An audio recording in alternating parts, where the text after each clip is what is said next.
think one of the things that Muungano did in the early days was to fight generally any place where there was an eviction or a threat of eviction. The Muungano people would wake up and go.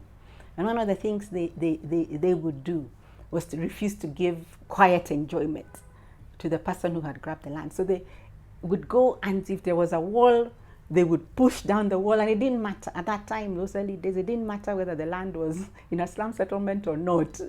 If they had, there was land that had been grabbed anywhere in the city, they would go and they would push down walls.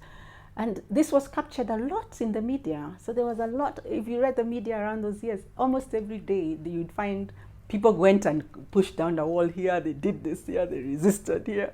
And so the government began to realize slowly that the legitimacy of the titles they were given were being questioned by society, because if you give somebody a title and that person cannot enjoy or cannot develop that land, that title is worth nothing. And that's what the Muungano people would say, that if a title has been given wrongly, that title is just a paper. We don't recognize it. It's just a paper.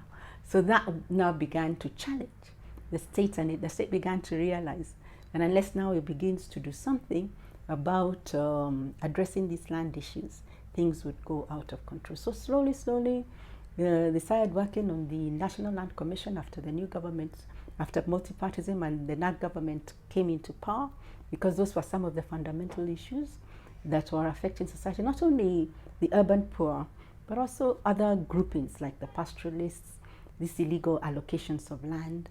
The National Land Commission was eventually formed to look at all these illegal allocations after the passing of the new constitution. So we had the new land policy, and then eventually we had the National Land Commission being formed to investigate all these illegally obtained titles.